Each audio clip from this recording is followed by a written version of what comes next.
The text came in at 9:47 a.m. on a Tuesday, 3 weeks before Thanksgiving. Melissa, I need to talk to you about the holiday. Your cousin Andrea is bringing her new husband Marcus to Thanksgiving this year. He's incredibly successful. Manages a billion-dollar hedge fund in Manhattan. Very high-profile clients. Your father and I think it might be best if you skip this year. You'd feel uncomfortable and honestly we don't want any awkwardness. Andre is so proud of him and well, you know how these things are. Maybe next year. Love you, Mom. I stared at my phone in the back of the town car. My driver James glanced at me in the rearview mirror. Everything all right, Miss Chin? Fine, James. Just family things. I read it again. Then a third time. Each word felt like a small, calculated knife. You'd feel uncomfortable. Translation, you'd embarrass us. You know how these things are. Translation, you're the family failure and we need you to disappear when success shows up. I typed back, understood. No argument. No hurt feelings expressed. No explanation of why this was cruel. Just one word because I'd learned years ago that defending yourself to people determined to misunderstand you was pointless. Mom's response came 30 seconds later.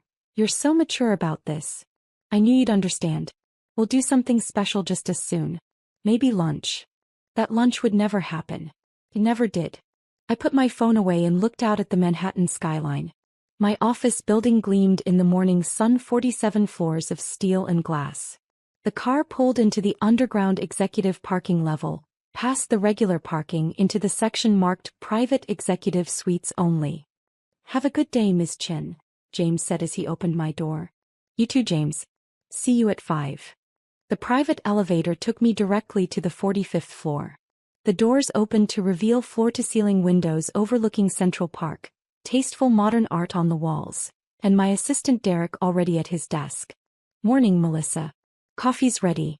Your 10 a.m. with Riverside Capital called. They're running 15 minutes late. And your 2 p.m. quarterly review is still on. Thanks, Derek. Who's the 2 p.m. again? He checked his tablet. Marcus Thornton. Whitmore and Associates. Quarterly portfolio review for account 47 Alpha. I froze for just a second. Marcus Thornton? Yes. Third quarterly review. Want me to pull his file? No, I remember now. Thanks. I walked into my office, closed the door and stood at the window. Marcus Thornton. My cousin Andrea's new husband. The man so successful that my presence at Thanksgiving would somehow diminish his shine. The man who, for the past 9 months, had been managing one of my investment accounts without knowing who I actually was. Account 47 Alpha was held under a trust, the Redwood Family Trust, managed through a law firm. Marcus had never met me in person. Our previous 2 quarterly reviews had been conducted via video conference, with my camera conveniently malfunctioning. He'd been speaking to a voice, reviewing numbers, collecting his substantial management fees. He had no idea that the $95 million portfolio he'd been managing belonged to the family disappointment who wasn't worthy of Thanksgiving dinner. I sat down at my desk and opened the file. Marcus Thornton, 34, Harvard MBA, 7 years at Goldman Sachs before joining Whitmore and Associates 3 years ago. Married to Andrea Chin 6 months ago in what Mom had described as the wedding of the century. I hadn't been invited to that either. Coincidentally scheduled the same weekend as an unavoidable family trip to Napa. The portfolio had performed adequately. Nothing spectacular but solid returns. Conservative strategies. He was competent if unimaginative. My phone buzzed. A group text to the family chat. The one I was still included in probably because Mom forgot to remove me. Andrea, so excited for Thanksgiving. Marcus is bringing wine from a client who owns a vineyard in Bordeaux. Dad, he wants to talk to you about investment opportunities. Mom, wonderful. It'll be our most elegant Thanksgiving yet. Dad, looking forward to it. Good to have someone in the family who understands real wealth. Uncle Richard, about time we had some financial expertise at the table. Andrea, he's being so modest about it, but his clients include 3 Fortune 500 CEOs. I'm so lucky. I set the phone down. The irony was almost beautiful. They wanted financial expertise at the table? I'd built a $340 million personal portfolio by age 33. I was the principal investor in 6 different ventures. I sat on 2 corporate boards. Last month, Forbes had interviewed me for an article on young tech investors under my business name, M. Chin Capital, which was apparently not famous enough for my family to connect to me. But Andrea had married a hedge fund manager, and that was impressive in a way they could understand and brag about. He worked for a firm with a name. He managed other people's money. That fit their narrative of success. I'd built wealth. But I'd done it quietly, strategically, without their approval or involvement. And because they'd never bothered to ask what I actually did, because something with computers was enough for them to categorize and dismiss me, they had no idea. Started when I was 16. My cousin Andrea was the golden child, prettier, more charming, better at saying what adults wanted to hear. I was the weird one who liked math and spent too much time online. When Andrea made cheerleading captain, I made the robotics team. When Andrea dated the quarterback, I taught myself to code. "Why can't you be more like Andrea?" became my mother's favorite refrain. "She's so poised. So social. You need to put down the computer and learn to interact with people, Melissa." At family dinners, Andrea would talk about her plans: marketing degree, work in fashion or PR, marry someone successful. Everyone would nod approvingly. Then they'd turn to me. "And Melissa, still doing your computer things?" The tone made it clear. This was a phase, a quirk, something I'd grow out of once I got serious about life. I got into MIT. Full scholarship. My parents seemed almost disappointed. "It's so far away," Mom said. "And Boston is so cold. Andrea's going to U. Much better for networking." What she meant was, "Andrea's going somewhere glamorous where she'll meet the right kind of people. You're going somewhere for nerds." At MIT, I discovered I wasn't weird. I was exactly where I belonged. I double majored in computer science and economics. I interned at a fintech startup my sophomore year. By junior year, I'd built a trading algorithm that caught the attention of a venture capital firm. They offered me a job starting after graduation. Salary, $180,000. Plus equity. I called home excited. "That's nice, honey," Mom said. "Andrea just got engaged. To a lawyer. We're planning the wedding for next summer. You'll be a bridesmaid, of course." I was not, in fact, a bridesmaid. Andrea chose her sorority sisters instead. I was invited to the wedding, seated at a back table with distant relatives I'd never met. The lawyer marriage lasted 18 months. I didn't tell my family when I made my first million. I was 25, and it came from a combination of my salary, my equity in the startup, which got acquired, and smart investments I'd made using my own algorithm. I didn't tell them because I knew exactly what would happen. They'd either try to control it or dismiss it as luck. That I stayed quiet. I moved to New York. Kept my head down. I invested carefully. At family gatherings, the questions were always the same. "Still doing tech stuff? Are you seeing anyone? You know, Andrea's dating a doctor now. It's not too late to pivot to something more stable, Melissa." I'd smile. I'd nod. I'd give vague answers. And I'd leave early, returning to my real life, the one where I was building something they couldn't comprehend or diminish. By 30, my portfolio had crossed $200 million. I'd invested in 11 startups, 7 of which had been profitable exits. I'd bought a penthouse in Tribeca. I drove a modest car and wore regular clothes and kept my life private because I'd learned that the moment you show success to people who've decided you're supposed to fail, they either try to take it or convince themselves it's not real. Andrea's doctor boyfriend became Andrea's doctor fiancé, then ex-fiancé when he cheated with a nurse. The family rallied around her. She was the victim, the princess who deserved better. "At least you don't have to deal with heartbreak," Mom said to me at Sunday dinner. "The single life is so much simpler." I was in a relationship, actually, with James, who would later become my CFO. But I didn't tell them because they didn't ask, and I'd stopped offering information years ago. Then 6 months ago, Andrea met Marcus at a charity gala. Within 3 months they were engaged. Within 6, married. And suddenly, Andrea had reclaimed her throne as the family success story.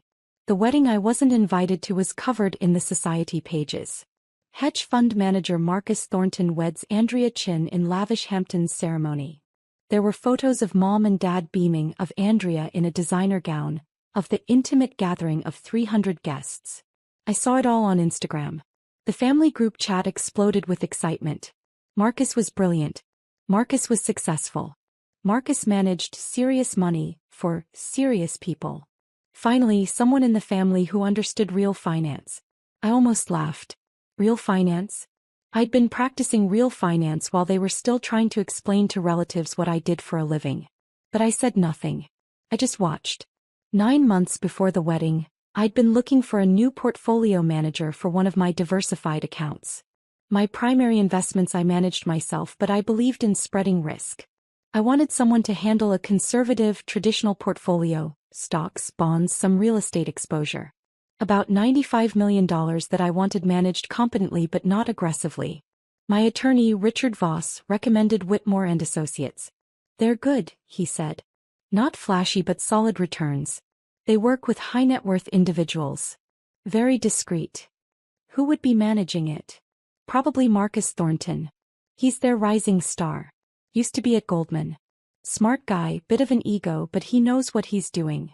Marcus Thornton, I repeated. You know him? No, I said. Never met him. Which was true. I hadn't. Andrea brought him to one family dinner before the engagement, but I'd been unable to attend. Actually, I'd been in Singapore closing a deal, but I told them I had the flu. Set it up through the Redwood Trust, I told Richard. I want complete anonymity. He reports to you, you report to me. Richard didn't ask why. He'd been my attorney for 7 years. He knew I valued privacy. The account was established. Marcus Thornton was assigned. The first quarterly review happened via video conference, my camera off. Technical difficulties, Richard explained. Miss Chin prefers audio only. Marcus hadn't questioned it. Why would he? The account was worth $95 million. His fees were substantial. As long as the money was real, who cared if the client was camera shy? I listened to him present his strategy. Conservative allocation, dividend-focused equities, some municipal bonds for tax efficiency. It was textbook. Safe. Exactly what I'd hired him to do. Sounds good, I said through the phone, slightly modulating my voice. Proceed. Excellent. And may I say, Ms. Chin, it's a pleasure to work with a client who understands the value of patience in investing. Too many people want quick returns. I almost laughed. If only he knew that my aggressive portfolio, the one I managed myself, had returned 34% last year. Indeed, I said. Slow and steady. The second quarterly review was the same. Performance was adequate. Returns were decent. Marcus was pleased with himself. I approved his continued strategy. Then came the wedding. I saw the Instagram post. I read Mom's gushing texts in the family chat about how Andrea had finally found a real winner. I noted Dad's comment about how it's good to have financial expertise in the family now. And I made a decision. The third quarterly review would be in person. I told Richard to set it up at my office. Are you sure? He asked. That breaks your anonymity. I'm sure. Tell him Ms. M. Chin from M. Chin Capital will meet with him personally. 45th floor, executive suite. This is going to be interesting, Richard said. Yes, I agreed. It really is.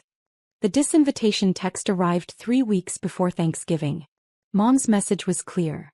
I was an embarrassment, a potential source of awkwardness, someone who needed to be hidden when real success showed up. I could have told them right then.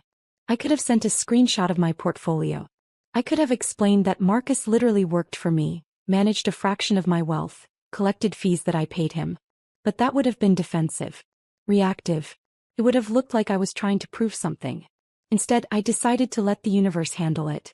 Marcus had a quarterly review scheduled at my office 3 days after Mom's text. He'd been managing account 47 Alpha for 9 months without knowing who I was. Now he was about to find out. I didn't change the meeting. I didn't give him a heads up. I simply went about my week watching the family group chat fill with Thanksgiving excitement. Andrea. Marcus is bringing his famous pumpkin pie. He took a cooking class in Paris. Mom, how wonderful. Melissa, you're still okay with skipping this year, right? I know you understand. Me, yes. Understood. Dad, it'll be nice to have sophisticated conversation this year. Marcus knows the governor, apparently. Uncle Richard, I want to hear about his investment strategies. Maybe he can give us some tips. I could see it clearly. Thanksgiving dinner, Marcus holding court, explaining finance to people who thought a 401k was sophisticated investing. My parents beaming. Andrea glowing with reflected glory. And none of them knowing that the money Marcus managed, the fees he collected, the billion-dollar hedge fund credibility he was riding, a piece of it came from me. The irony was exquisite. Sunday afternoon Andrea called me. This was rare, we barely spoke anymore. Melissa. How are you? I'm fine, Andrea. Congratulations on everything. Thank you. Listen, I heard about Thanksgiving. I want you to know it wasn't my idea. It's fine. It's just Marcus's career, you know? He works with very high-level people and Mom thought it might be easier if it was just, the inner circle this year. The inner circle. Of which I was not a part. I understand, I said. You're being so cool about this. I knew you would be.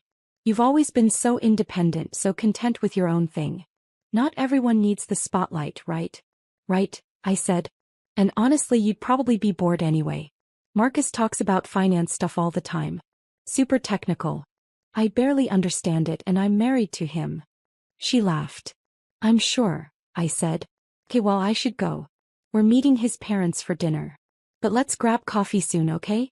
I want to hear about what is it you do again? Something with computers. Something like that. So cool. Okay, love you, bye.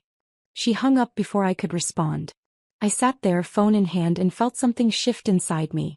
Not anger exactly. Not hurt. Something colder and clearer. I'd spent 17 years being patient with them. Being the bigger person. Letting their dismissiveness roll off my back. Building my life quietly while they decided I was the failure. But this? Uninviting me to protect Andrea's husband's ego? A man who was literally managing my money? The patience was over. Monday morning I dressed carefully. Tom Ford suit, navy blue, perfectly tailored. Louboutin heels. My Patek Philippe watch. The one I'd bought myself when I hit my first $50 million. Hair pulled back in a sleek bun. Minimal jewelry except for the diamond studs that cost more than most people's cars. I looked like exactly what I was. Someone with serious money. Big meeting. Derek asked when I arrived. Quarterly review, I said. Should be interesting. The Whitmore and Associates guy? That's the one. Want me to sit in? No. This one's personal. Derek raised an eyebrow but didn't ask. He'd worked for me for 4 years. He knew when to let things unfold. At 1:45 p.m. building security called up. Ms. Chen, a Marcus Thornton from Whitmore and Associates is here for your 2 p.m. Send him up. Derek will meet him. I watched from my office as the elevator doors opened. Marcus stepped out and I got my first in-person look at Andrea's prize husband. Tall, good-looking in a generic way, expensive suit, confident stride. He had that Goldman Sachs polish. The kind that came from years of being told you're special because you work at a prestigious firm. Derek greeted him professionally. Mr. Thornton. Welcome. Can I get you anything? Water? Coffee? I'm fine, thank you. Marcus looked around the office, taking in the art, the view, the obvious wealth. Impressive space. Miss Chen will be with you in just a moment. Please have a seat. I waited exactly 3 minutes. Let him sit. Let him wonder. Let him start to feel that small twist of uncertainty that comes when you're in someone else's territory. Then I walked out. Marcus stood up, professional smile in place, hand extended. Miss Chen, it's a pleasure to finally meet in Pur. He stopped. His hand froze mid-extension. His face went through several expressions in rapid succession. Confusion, recognition, disbelief. Melissa. Hello, Marcus. I shook his hand firmly, then gestured to the conference room. Shall we? What are you? I don't understand. You're here for a quarterly review. Let's review. I walked into the conference room. After a moment of stunned silence, he followed. Derek had already set up the presentation materials. I took my seat at the head of the table. Marcus sat down slowly, like someone who'd just realized they'd walked into the wrong meeting. I think there's been some confusion, he said. I'm here to meet with M. Chen, the Redwood Family Trust account holder. That would be me. Melissa Chen. Chen Capital. The Redwood Family Trust is one of my investment vehicles. His face went pale. You're M. Chen? I am. But I thought, the account you never. I prefer privacy. My attorney Richard Voss handles the administrative details. But this is my account. My $95 million. which you've been managing for 9 months. I watched him process this. Watched the numbers click into place. Watched him realize that Andrea's dismissed, unimportant cousin, the one not worthy of Thanksgiving dinner, was the client paying his substantial fees. I had no idea, he finally said. I'm aware. That was intentional. I opened the portfolio file. Now shall we discuss performance? I have several questions about your Q3 allocation decisions. For the next 20 minutes I put him through his paces. Every decision, every trade, every rationale. I asked technical questions about beta coefficients, Sharpe ratios, tax loss harvesting strategies. I questioned his sector weightings, his international exposure, his duration risk in the fixed income allocation. Marcus was good at his job. I wouldn't have hired Whitmore and Associates if they weren't competent. But he was visibly rattled. His usual smooth presentation kept stuttering. He'd start to explain something, then seem to remember who he was talking to, and his confidence would waver. The emerging markets position, I said, looking at the allocation chart. You're underweight relative to the benchmark. Why? Well, given the volatility in that sector, I thought a conservative approach. The whole point of this portfolio is conservative. But conservative doesn't mean timid. Emerging markets are down 12% from their peak. This is a buying opportunity, not a time to hide in large-cap domestic equities. I can adjust that allocation. Please do. I'd like to see a rebalancing proposal by end of week. I made a note. What about the real estate exposure? You're heavy in REITs but light on direct property holdings. Direct property requires more active management, and I wasn't sure. I have a team for that. If there are attractive opportunities in commercial real estate, I expect you to identify them. That's what I'm paying you for. Of course. Absolutely. I let the silence sit for a moment. Marcus shifted in his seat, then seemed to realize he needed to address the elephant in the room. Melissa, I have to say I'm shocked. I had no idea you were involved in this level of... Andrea never mentioned that you... Andrea doesn't know what I do. Neither do my parents. Neither does anyone in the family, actually. But why? If you've built this kind of wealth, why wouldn't you? Tell them. I smiled. What would be the point? So they could take credit for it? Try to control it? Ask for loans they'd never repay? Or worse, convince themselves it wasn't real because it didn't fit their narrative of who I'm supposed to be. Marcus said nothing. He couldn't really. Because he'd married into that family. He'd seen how they operated. You seem like a smart man, Marcus. So let me ask you something. In the 9 months you've been managing this account, did you ever wonder who M. Chin was? Yes, of course. But client confidentiality. Did you ever Google it? Chin Capital. He hesitated. Once or twice. And what did you find? Several articles. Forbes mentions. Some tech investment pieces. I didn't connect it to you because, well, because Andrea's weird cousin who does something with computers couldn't possibly be a serious investor? He had the grace to look embarrassed. I suppose I made assumptions. You did. So did my entire family. Those assumptions have been very useful to me. I closed the portfolio file. Now let's discuss expectations going forward. This account will continue as is. You'll report to Richard Voss. You'll provide quarterly reviews in person, now that we've established the relationship. And you'll maintain complete confidentiality about who your client is. Of course. That's standard practice. Good. Because here's what's going to happen, Marcus. In 3 weeks you're going to Thanksgiving dinner at my parents' house. Andrea will be proud of you. My parents will be impressed by you. My uncle will ask you for investment advice. And you will act like you've never met me. His eyes widened. You're not going to tell them? Why would I? They uninvited me because my presence would make you uncomfortable. Because I'd feel out of place around your success. I leaned back in my chair. Do you know what my total portfolio value is, Marcus? Not just this account, my entire holdings. He shook his head. $340 million. Give or take. This $95 million account you manage? That's about 28% of my total wealth. The rest I manage myself, through direct investments, private equity, venture capital. Last year my personal returns were 34%. This year I'm tracking at 41%. Marcus's face had gone from pale to ashen. I own a penthouse in Tribeca worth $12 million. I have a house in the Hamptons, 3 properties down from where you got married actually. I sit on the boards of 2 technology companies worth a combined $2.8 billion. I was the principal investor in a biotech startup that's about to IPO at a projected $400 million valuation. Forbes is running a feature on me next month about successful young tech investors. I stood up.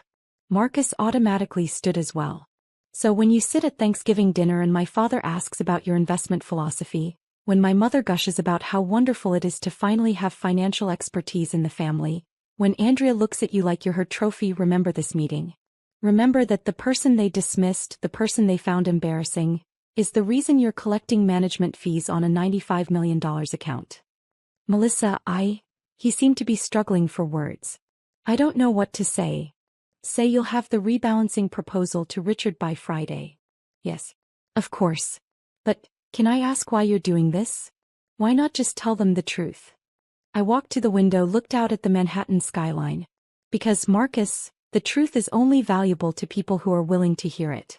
My family decided who I was when I was 16 years old. They've been congratulating themselves on that assessment ever since. Nothing I say will change their minds. But this. I turned back to him. This is justice.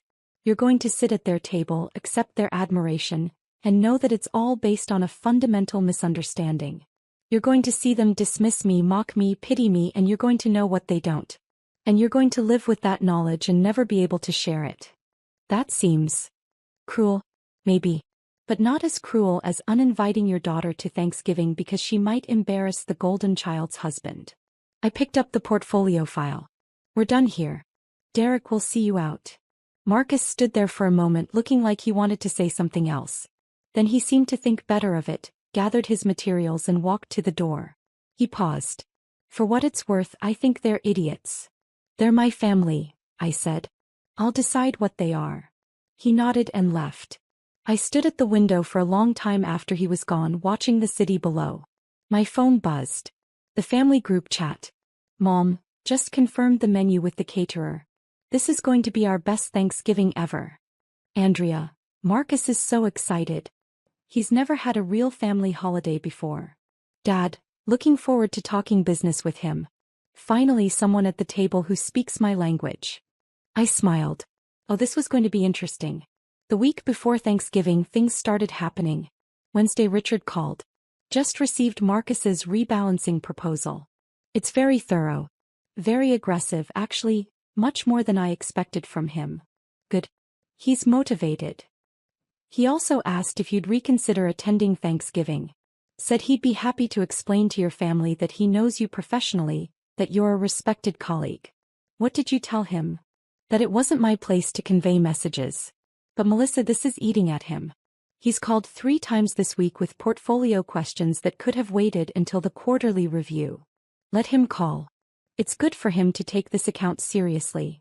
You know, he could just tell Andrea the truth. He won't. How do you know? Because then he'd have to explain why he didn't tell her immediately. Every day that passes makes it harder to reveal. By now he's trapped in the secret as much as I am. The only difference is I chose this trap. He walked into it. Richard was quiet for a moment. You've thought this through. I have. And you're absolutely sure about not going to Thanksgiving? Richard, they uninvited me. I'm simply honoring their wishes. Friday I got a text from Marcus. Miss Chen, I wanted to let you know the rebalancing proposal has been submitted. Also, I've been thinking about our conversation. Would it be possible to schedule a call? I didn't respond. Saturday another text from the family chat. Andrea, 2 days until Turkey Day. Marcus is making his famous Brussels sprouts too. Mom, I'm so grateful for this family. Well, most of it. Smiling face with smiling eyes. Dad, Andrea, you really hit the jackpot with this one. Uncle Richard, can't wait to hear about the hedge fund business. I've always been fascinated by high finance. I turned off notifications. Monday morning, Derek caught me before I went into my office. You have a visitor. Didn't have an appointment, but she says she's your cousin. Andrea Chen. I paused. Where is she? Reception. Want me to send her away? No. I'll see her.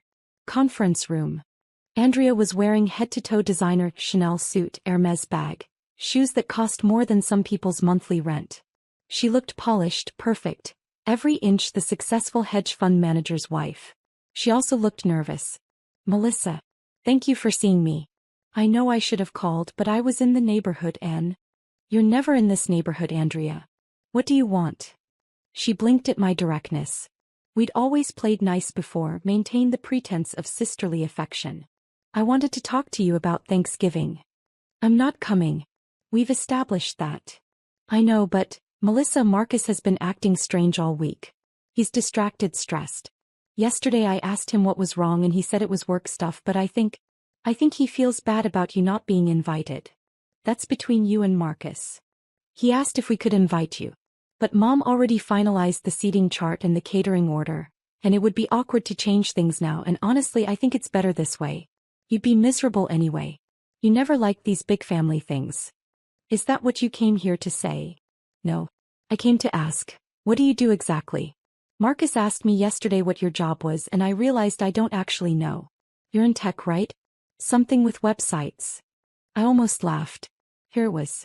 The curiosity sparked not by genuine interest in me, but by her husband's sudden questions. I'm an investor, I said. Oh. Like stocks and stuff. Private equity, venture capital, direct investments in technology companies. Some traditional portfolio management. That's so cool. So you're like, what, a financial advisor? No. I'm a principal investor. I invest my own capital. Wow. I didn't know you had capital to invest. Good for you. She said it like I'd told her I had a nice savings account.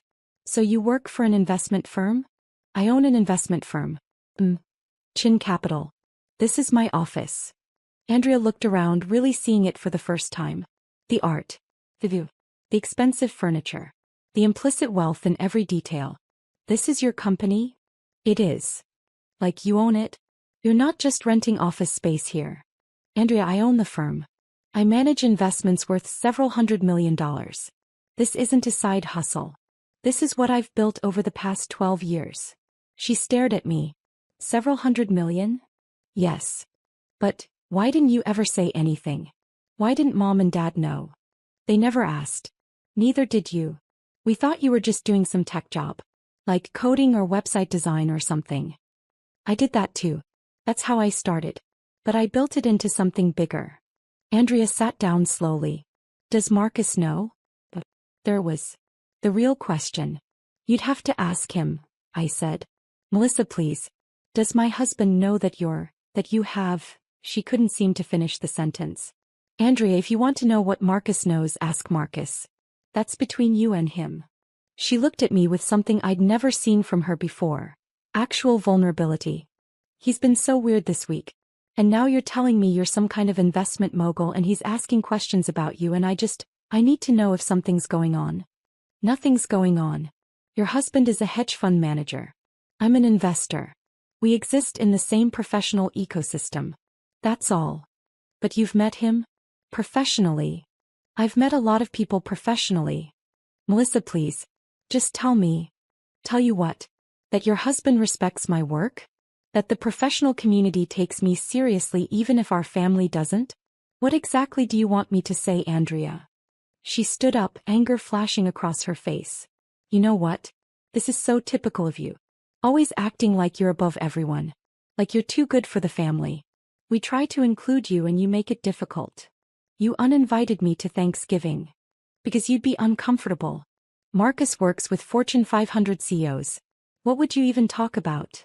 The irony was so perfect I almost told her everything right then. Almost explained that her husband worked for me, that the account he managed was mine, that the fees he collected came from my wealth. But I didn't. Because the look on her face when she found out, if she found out, would be so much more satisfying if it came from Marcus. Let him explain why he'd kept this secret.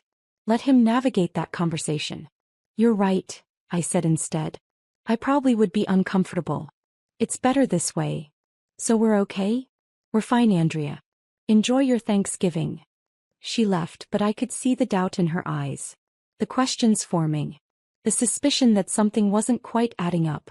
Good that I spent Thanksgiving in the Hamptons. My house, the one 3 properties down from where Andrea and Marcus had gotten married, was quiet, peaceful, exactly what I needed. I'd invited James, my former boyfriend, current CFO, and his wife, Derek and his husband, and Richard Voss and his family. We had dinner at 3 p.m., cooked together, laughed, told stories. These were my people. The ones who'd seen me build everything from scratch. The ones who knew what I was worth, not in dollars, but in determination and intelligence and refusal to accept other people's limitations. To chosen family, Richard said, raising his glass. To chosen family, we echoed. My phone was off. I didn't need to see the family group chat filling with pictures of their perfect Thanksgiving. I didn't need Andrea's Instagram posts about her amazing husband and her amazing life. I knew exactly what was happening there. I'd lived it enough times to write the script. Mom would be holding court in the kitchen, directing everyone. Dad would be asking Marcus about investment strategies he didn't understand. Uncle Richard would be trying to impress Marcus with his limited knowledge of the market. Andrea would be glowing, proud, the center of attention as Mrs. Marcus Thornton. And Marcus would be sitting there watching my parents praise him, listening to their barely concealed contempt for me, and knowing the truth they refused to see. That was consequence enough. Friday morning, I turned my phone back on. 47 missed calls. 63 text messages. 12 voicemails. Most were from numbers I didn't recognize. Several were from Andrea. 3 were from Marcus's work number. 2 were from my parents. And 1 was from Marcus's personal cell, time-stamped 11:47 p.m. on Thanksgiving night. I listened to it. Miss Chin, Melissa, I need to talk to you. Something happened at dinner. Please call me back. It's urgent. Please. The text from Andrea was simpler. Call me right now. From Mom, Melissa, we need to talk about what Andrea told us. Call us immediately. From Dad, this is unacceptable. You deliberately humiliated this family. I smiled. Apparently Marcus had broken. I called Richard. Did I miss something interesting? Oh, Melissa. He was laughing. Oh, you have no idea. Andrea called me last night at midnight, screaming about client confidentiality breaches. She'd apparently confronted Marcus about whether he knew you professionally and he caved. Told her everything. Which led to her telling your parents. Which led to your father calling me, threatening legal action for conspiracy to deceive the family. Legal action for what? That's what I asked. He couldn't articulate an actual cause of action. He's just furious that you made him look foolish. I didn't make him look like anything. He did that himself. I explained that to him. I also explained that client confidentiality agreements work both ways, and that Marcus violated his by disclosing your identity without your permission. Whitmore and Associates is not happy with him right now. Is he in trouble? Let's just say his bosses want to understand why he told his wife about a client's private financial information. Even if that client is family. I felt a small twinge of something, not quite guilt but awareness. I didn't want him to lose his job. He won't. But he will be reprimanded. And he should be. You're not the one who broke confidentiality, Melissa. He is. What did my parents say? Your mother wants to know why you've been lying to them. Your father wants to know why you hid your success. Andrea wants to know if you did this to embarrass her. They're all very focused on what you did wrong and remarkably uninterested in examining their own behavior. So typical. Yes. What should I do? What do you want to do? I thought about it. I could call them. I could explain. I could try to make them understand that I hadn't hidden anything. They'd simply never bothered to look. But what would be the point? Nothing, I said. I want to do nothing. Nothing. They uninvited me to Thanksgiving because I was an embarrassment. Now they know I'm not who they thought I was, and they're angry that I didn't correct their assumptions. But Richard, their assumptions were their problem, not mine. I don't owe them an explanation for the life I built while they were busy dismissing me. That's a healthy boundary. Besides, anything I say now will sound like gloating. If I wanted to gloat, I would have told them years ago. The fact that they found out this way from Marcus, after they'd already made their decision about me, that's just karma. What about Marcus? He's called 6 times. He violated confidentiality. He gets nothing from me. And Andrea? I thought about my cousin. The golden child. The one who'd always been chosen over me, praised over me, preferred over me. The one who'd married a man she thought was the pinnacle of success, only to discover that her dismissed cousin was the one paying his fees. Andrea gets to live with the knowledge that she spent 20 years pitying someone she should have been learning from. Cold. Accurate. Richard laughed. You know they're not going to let this go. They will eventually. Because I'm going to make it very clear that if they want access to me now that they know what I'm worth, the price is acknowledging how they treated me before. And they won't pay it. Their pride won't allow it. You're probably right. I know I am. They'll be angry for a while. They'll tell themselves I deceived them, that I was sneaky, that I should have told them. They'll make themselves the victims in this story. And then when I don't apologize, when I don't come crawling back eager for their approval, they'll move on. They'll find someone else to praise, someone else to center their narrative around. And I'll keep doing what I've always done, building my life without their input or permission. What about Marcus? What about him? His career may take a hit from this. Client confidentiality violations are serious. Then he shouldn't have violated it. I didn't force him to tell Andrea. He made that choice. Those are his consequences to manage. 6 weeks later, I got an email from Marcus. Subject: resignation and apology. Question: I wanted to inform you personally that I've resigned from Whitmore and Associates. The firm and I agreed it was best given the circumstances. I've recommended my colleague Jennifer Santos to take over account 47 Alpha. She's excellent and I believe you'll be pleased with her work. I also want to apologize. I violated your confidentiality and there's no excuse for that. You trusted me with your portfolio, and I betrayed that trust by disclosing your identity. I've learned a hard lesson about professional boundaries and I hope you can forgive me someday. For what it's worth, I told your family something else that night. I told them they were fools for not seeing what was right in front of them. I told them you were one of the most sophisticated investors I'd ever worked with, and that their ignorance of your success was a testament to their complete lack of interest in knowing you. I told them that if my future children ever accomplish something extraordinary, I hope I'm smart enough to notice. Your father asked me to leave after that. Andrea and I are in counseling. I don't know if our marriage will survive this. She's angry that I kept your secret and I understand why. But I also can't shake the feeling that her anger is less about the secret and more about the fact that you were successful in a way that makes her uncomfortable. I'm sorry for my part in all of this. You deserved better from your family and you certainly deserved better from me. Sincerely, Marcus Thornton. I read it twice, then forwarded it to Richard without comment. He called 5 minutes later. Well, that's something. It is. Are you going to respond? No. He apologized. He defended you to your family. He's losing his marriage over this.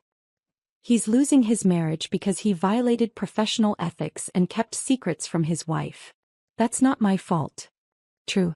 But Melissa, the man stood up for you. To your father's face. That took courage. It took guilt. That's different. Maybe. But I think he meant it. I looked out my office window. Snow was starting to fall over Manhattan, turning the city into something clean and new. It doesn't matter if he meant it, I said. What matters is that he finally saw the truth. They all did. Not because I convinced them or proved myself to them, but because the universe put it right in front of their faces in a way they couldn't ignore or dismiss. And how does that feel? Quiet, I said. It feels quiet. And it did. The anger I'd carried for so long, the hurt of being dismissed, the frustration of being underestimated, it had burned off like morning fog. What remained was just the simple fact of my life. I had built something extraordinary.